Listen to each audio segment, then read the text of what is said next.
Get on my head. Get on my head.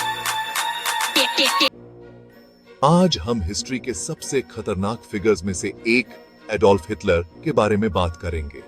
एक ऐसा आदमी जिसके कामों ने 20वीं सदी और उसके बाद भी दुनिया पर एक गहरी छाप छोड़ी।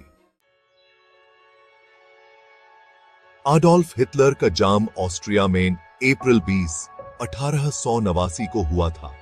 वो आलोइस हिटलर और क्लारा पिल्ज़ल की 6 बच्चों में से चौथे नंबर के थे। उनके बचपन में उनकी परवरिश बहुत सख्त तरीके से हुई थी और उनके पिता, जो एक कस्टम्स ऑफिशियल थे, के साथ उनके रिश्ते अच्छे नहीं थे। उनके बचपन में उनका परिवार कई बार रिलोकेट हुआ, जिससे छोटे एडोल्फ की लाइफ में इंस्टेबिलिटी आई। जब वो जवान हुए तो वो वियना चले गए, जहां उन्होंने एक आर्टिस्ट बनने के लिए बहुत संघर्ष किया। यूएस समय वियना एक वाइब्रेंट कल्चरल हब था, लेकिन हिटलर के लिए ये जगह मुश्किलों और अस्वीकृति से भरी थी। उन्होंने एकेडमी ऑफ फाइन आर्ट्स में 2 बार अप्लाई किया और दोनों बार उन्हें रिजेक्ट कर दिया गया, जो उनकी एस्पिरेशंस के लिए एक बड़ा झटका था। आर्ट स्कूल से रिजेक्ट होने के बाद उन्होंने निराशा और गरीबी से भरी जिंदगी बिताई। वो अपना गुजारा चलाने के लिए पोस्ट कार्ड्स और एडवर्टाइजमेंट्स पेंट करते थे और अक्सर होमलेस शेल्टर्स और सस्ते होटलों में रहते थे। उनकी जिंदगी के इस दौर में उनके अंदर असंतोष और यहूदी विरोधी विचारों की भावना बढ़ती गई, जो उस समय वियना में प्रचलित विचारधाराओं से प्रभावित थे। उनके अनुभवों ने राजनीतिक और सामाजिक माहौल के साथ मिलकर नस्ल, राष्ट्रवाद और जर्मन लोगों के बारे में उनके चरम विचारों को आकार दिया। 20वीं सदी की शुरुआत में सामाजिक अशांति और आर्थिक कठिनाइयों ने उनके कट्टरपंथी विश्वासों को और बढ़ावा दिया।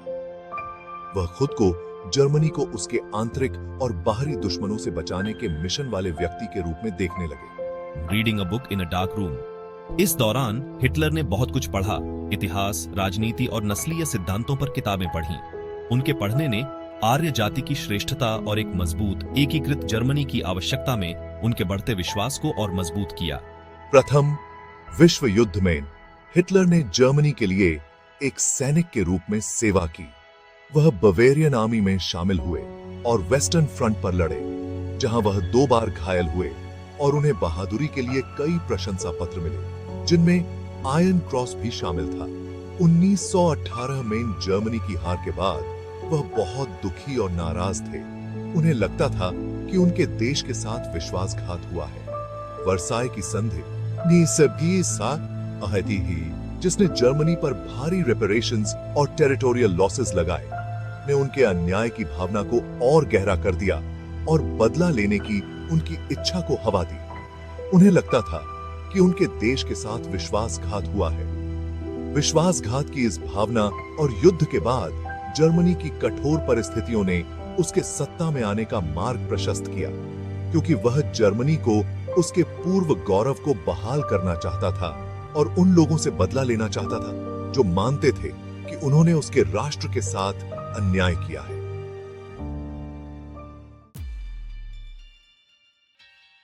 उन्नीस के दशक में Adolf Hitler national socialist German workers party में शामिल हुए, जिसे आमतौर पर नाजी पार्टी के नाम से जाना जाता है। प्रथम विश्व युद्ध की तबाही और वर्साई की संधि की कठोर शर्तों के बाद यह जर्मनी में बहुत उथल-पुथल और आर्थिक तंगी का दौर था। बोलने और प्रेरित करने की एक शक्तिशाली क्षमता के साथ हिटलर ने जल्दी ही लोगों का समर्थन हासिल कर लिया। उन्होंने जर्मन ताकत और गौरव की वापसी का वादा किया। उस समय के व्यापक असंतोष और राष्ट्रवादी उत्साह का फायदा उठाया। उनके भाषण एक बेहतर भविष्य के वादों से भरे थे, एक ऐसे भविष्य का जहां जर्मनी अपने पूर्व गौरव को पुनः प्राप्त करेगा। Founding his fist. जर्मनी को धोखा दिया गया है, कमजोर किया गया है और अपमानित किया गया है। वर्साई की संधि ने हमें बर्बाद कर दिया है, लेकिन हम निराशा की इस स्थिति में नहीं रहेंगे। लेकिन हम फिर से उठेंगे। हम अपने राष्ट्र का पुनः निर्माण राख से करेंगे और अपने सम्मान को बहाल करेंगे। हम अपने राष्ट्र को दुनिया में उसके सही स्थान पर पुनः स्थापित करेंगे। हम अपने भाग्य को पुनः प्राप्त करेंगे और यह सुनिश्चित करेंगे कि जर्मनी एक बार फिर गौरव के साथ खड़ा हो। प्रचार, हिंसा और उग्र भाषणों के मेल से हिटलर जल्दी ही नाजी पार्टी में आगे बढ़ गया। जनता की राय में हेरफेर करने की उनकी क्षमता और उनकी क्रूर रणनीति ने उन्हें सत्ता को मजबूत करने की अनुमति दी। 1933 तक हिटलर को जर्मनी का चांसलर नियुक्त किया गया था। इसने एक नए युग की शुरुआत को चिह्नित किया, क्योंकि उन्होंने सरकार को अपने नियंत्रण में एक तानाशाही में बदल दिया। राइक्सटाग आग और उसके बाद के इनेबलिंग एक्ट ने उन्हें लोकतांत्रिक संस्थानों को खत्म करने और अधिनायकवादी शासन स्थापित करने की अनुमति दी।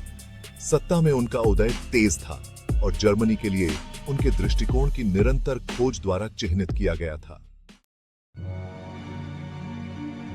जर्मनी के नेता के रूप में एडोल्फ हिटलर ने एक कट्टरपंथी और खतरनाक एजेंडा चलाया, जिसने इतिहास के पाठ्यक्रम को हमेशा के लिए बदल दिया।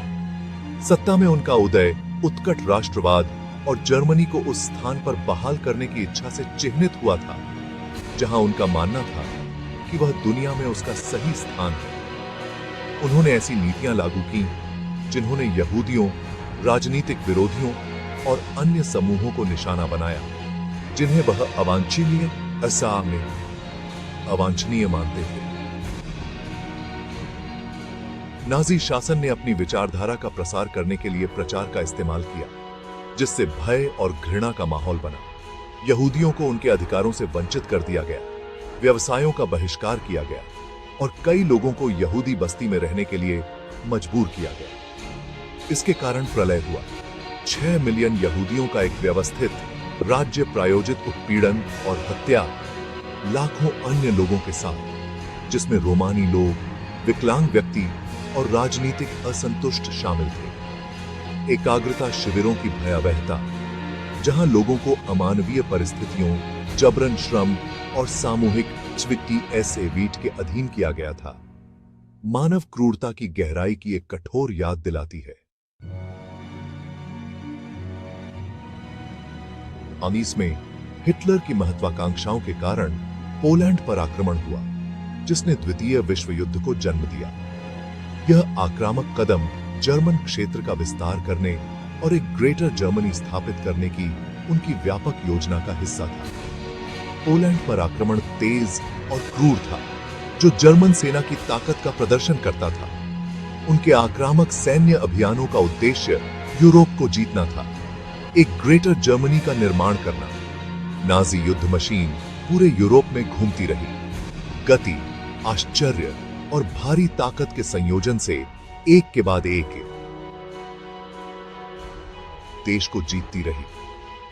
हिटलर के जनरलों ने क्रूर दक्षता के साथ उसकी योजनाओं को अंजाम दिया, जिससे व्यापक विनाश और पीड़ा हुई। लेकिन जिस संघर्ष को उसने हवा दी, उसने दुनिया भर में तबाही मचा दी, जिसके परिणाम स्वरूप 7 करोड़ से अधिक लोग मारे गए, शहर खंडहर में तब्दील हो गए, लाखों लोग विस्थापित हो गए और दुनिया अराजकता और निराशा की स्थिति में आ गई। द्वितीय विश्व युद्ध के बाद मानवता पर एक ऐसा निशान छूट गया जो आज भी महसूस किया जाता है, जो हमें अनियंत्रित महत्वाकांक्षा और घृणा के विनाशकारी परिणामों की याद दिलाता है। 1950 तक हिटलर का युद्ध उसके खिलाफ हो गया था। मित्र देशों की सेनाएं आगे बढ़ रही थीं और जर्मनी पतन के कगार पर था। बर्लिन के एक बंकर में जैसे ही हार करीब आई, हिटलर ने 30 अप्रैल 1945 को अपनी जान ले ली। एडोल्फ हिटलर की कहानी अनियंत्रित शक्ति, नफरत और अतिवाद के खतरों के बारे में एक चेतावनी है। उनके कार्यों ने इतिहास को फिर से आकार दिया, सहिष्णुता, लोकतंत्र और मानवाधिकारों के महत्व को उजागर किया। ऐसी भयावह घटनाओं को फिर कभी न होने देने के लिए हम अतीत को याद रखें।